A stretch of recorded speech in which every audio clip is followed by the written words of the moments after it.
വേണ്ടിട്ടാ ഇങ്ങനെയൊക്കെ പറയണ്ടേ. ദേഷ്യം വന്നില്ലേ? ദേഷ്യം വരുമോ പിന്നെ? നല്ലോണം ദേഷ്യം വന്നു.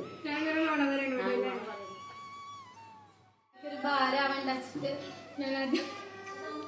Hello guys, welcome back to our channel. അപ്പോൾ ഞാനിപ്പോൾ എൻ്റെ വീട്ടിൽ വന്നിട്ട് ഇപ്പോൾ 2-3 ദിവസമായിട്ടാണ്. അപ്പോൾ അമ്മമ്മ നമ്മുടെ എന്ത് നോക്കിയല്ലേ, അപ്പോൾ അമ്മമ്മ നമ്മുടെ അടുത്തിരിക്കുന്നുണ്ട്. അപ്പം ഇന്നത്തെ വീഡിയോ എന്താ വെച്ചാൽ ഞാൻ രാവിലെ എന്തൊക്കെ ചെയ്യും എന്നാണ് കേട്ടോ പറയുന്നത്. അപ്പോൾ നമ്മൾ കല്യാണം കഴിഞ്ഞ് കഴിഞ്ഞിട്ടുണ്ടെങ്കിൽ നോർമലി ചിരിക്കരുതായിരുന്നു. അപ്പം നോർമലി നമ്മൾ വീട്ടിൽ വന്നു കഴിഞ്ഞാൽ വെറുതെ ഇരിക്കാനാണ് ആഗ്രഹിക്കുക. പക്ഷെ ഇവിടെ വന്ന അങ്ങനെയല്ല കേട്ടാ. ഞാൻ രാവിലെ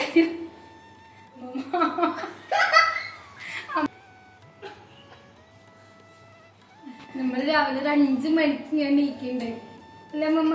ശരിയാണ്. എൻ്റെ മോൾ 5 മണി വെച്ചാൽ 4 മണിക്ക് എണീക്കും. എന്നിട്ട് വീട്ടിലുള്ള പണികളൊക്കെ അമ്മമ്മേനെ സഹായിക്കും. അല്ലല്ല, അമ്മമ്മ ചെയ്യില്ല. അമ്മമ്മ കെടുക്കൂട്ടാ. അമ്മക്ക് പറയും മോശത്തരം അല്ലേ? മോശത്തരം ഇത്ര പ്രായമായില്ലേ? അപ്പൊ അമ്മമ്മക്ക് ഇത്ര പ്രായമായോണ്ട് തന്നെ അമ്മമ്മക്ക് ചെയ്യാനൊന്നും പറ്റില്ല. രാവിലെ ഞാനൊരു 5 മണിയാകുമ്പോ അലാം വെച്ചിട്ട് നീക്കും. വീട്ടിൽ വന്നാലാണ് കെടുക്കാൻ പറ്റുന്നത്. ഞാൻ ഉറങ്ങാനാണ് മെയിനായിട്ട് വീട്ടിലേക്ക് വരുന്നത്. പക്ഷെ ഇവിടെ വന്നാലും എനിക്ക് ഉറങ്ങാൻ പറ്റില്ല എന്നാണ് വാസ്തവം. അപ്പൊ ഒരു 5 മണിക്ക് നീച്ചിട്ട് ചായയും കടിയും ഉണ്ടാക്കും. രാവിലെ നേരത്തെ ആദ്യം മുറ്റടിച്ച് വരും. കാരണം അതാണല്ലോ ഒരു വീടിന്റെ ആവശ്യം എന്ന് പറയുന്നത്. മുറ്റൊക്കെ അടിച്ച് വാരിയിട്ട് നേരെ കുളിച്ചിട്ടാണ് ഞാൻ എന്നും അകത്ത് കിടക്കാറുള്ളത്. അമ്മമ്മ ശരിയാണ്.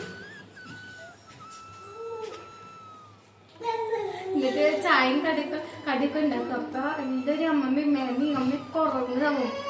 അപ്പൊ പിന്നെ ഞാൻ എങ്ങനെയാണ് അതിനെ എഴുന്നേൽപ്പിക്കാന്നൊക്കെ വിചാരിക്കുന്നത്. കാരണം അമ്മമ്മയ്ക്കൊക്കെ പ്രായമായി ഉറങ്ങേണ്ട സമയമല്ലേ. എന്നിട്ട് ഞാൻ വിളിച്ചെഴുന്നേൽപ്പിക്കും അല്ലേ?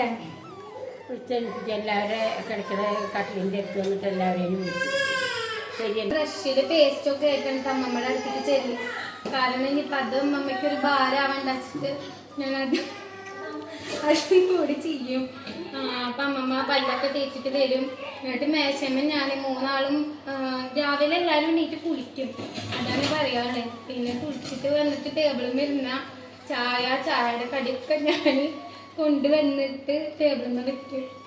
ഞാൻ ഇങ്ങോട്ട് വരണ്ടാന്നാണ് വെച്ചിരിക്കുന്നത്. എനിക്ക് വയ്യ ഗൈസ്, പണിയൊന്നും എടുക്കാനായിട്ട് വയ്യ. എന്താ അമ്മമ്മയുടെ അഭിപ്രായം? അതിങ്ങനെ എന്തിനാന്നൊക്കെ പറയണേ. ഞാൻ എൻ്റെ പരീക്ഷ പോവുക. പോവല്ലേ നിക്ക്. ഞാന് സത്യസന്ധമായിട്ടല്ലേ പറയുന്നേ. ഞാനല്ലേ ഈ വീട്ടിലില്ല പണി. അതെ. അപ്പൊ പിന്നെ ഉച്ചത്തെ ചോറും കറിയും വൈകുന്നേരത്തിനും ഒക്കെ ഞാൻ ചെയ്യുന്നത് ദിവസം മെനക്കെടാണ്. എനിക്കവിടെ വന്നത് ഇങ്ങനെയെന്നാണ് പറയുന്ന പരിപാടിക്കൊന്നും ഞാനില്ലാട്ടാ. ഞാൻ എന്റെ പരീക്ഷ പോവാട്ടാ മക്കളെ. ഇവിടെ നിൽക്കി ഇല്ലാണ്ട് ഇങ്ങനെയെന്നാണ് പറയുന്ന പരിപാടിക്ക് എന്നെ കൂട്ടുന്നത്. അപ്പൊ അമ്മമ്മ ഇത് പ്രായം കണ്ടിട്ടാ. ഞാൻ വെറുതെ പറഞ്ഞാണ്. അപ്പൊ ഞാൻ വെറുതെ വന്നിട്ടാ. സത്യം പറഞ്ഞാൽ വീട്ടിൽ വന്ന് ഒരു പണിയുള്ളത് ഒക്കെ അമ്മമ്മ തന്നെ. ഞങ്ങളെല്ലാരും വന്നാലും എല്ലാ പണി അമ്മമ്മ തന്നെ ചെയ്യും. എന്താ പറയാ, ഒന്നിനും ഞങ്ങൾ വിളിക്കാറില്ല. പാവണ്ട് അമ്മമ്മ അല്ലേ? അമ്മമ്മല്ലേ എല്ലാവരും ചെയ്യാറ്. ശരി. എന്താ എക്സ്പെർട്ട് അമ്മമ്മ നേരത്തെ ഗീക്കും. ആരും ചെയ്യാറില്ല. അമ്മയും ചെയ്യാറില്ല. സ്വന്തമായിട്ട് പറയാൻ ഞാനും പണി ചെയ്യാറൊന്നുമില്ല. ഒക്കെ ഈ അമ്മമ്മയാണ് ഒക്കെ ചെയ്യാറ്. ഒരു പ്രാങ്ക് വീഡിയോ ആയിരുന്നു. അമ്മമ്മ റിയാലിറ്റി ആണെന്ന് അമ്മമ്മയ്ക്ക് ദേഷ്യം പറഞ്ഞ് അമ്മമ്മ പുതിച്ചമ്മ വെച്ചേക്കായിരുന്നു അല്ലേ അമ്മമ്മ? ദേഷ്യം വന്നില്ലേ? ദേഷ്യം വരുമോ പിന്നെ? നല്ലോണം ദേഷ്യം വന്നു. ഞാൻ അങ്ങനെ നുണ പറയുന്ന കാര്യം. അമ്മമ്മ പിന്നെ ചിരൊക്കെ വിടർത്തി പറയണ്ട. ഞാൻ പോയിന്റെ പണി വെച്ചിട്ട് ട്രെയിൻ ധരിച്ചാണില്ലേ. ഞാൻ പ്രാങ്കായിരുന്നു. ശരി. വെറുതെ അമ്മമ്മനെ കളിയാക്കിയതാ. അപ്പൊ ഗൈസ്, ഇത്രയുള്ള വീഡിയോ. നമ്മുടെ വീഡിയോ ആദ്യമായിട്ട് കാണുന്നവരാണെങ്കിൽ നമ്മുടെ ചാനൽ സബ്സ്ക്രൈബ് ചെയ്യണം, ലൈക്ക് ചെയ്യണം, കമന്റ് ചെയ്യണം. Bye bye. Bye bye.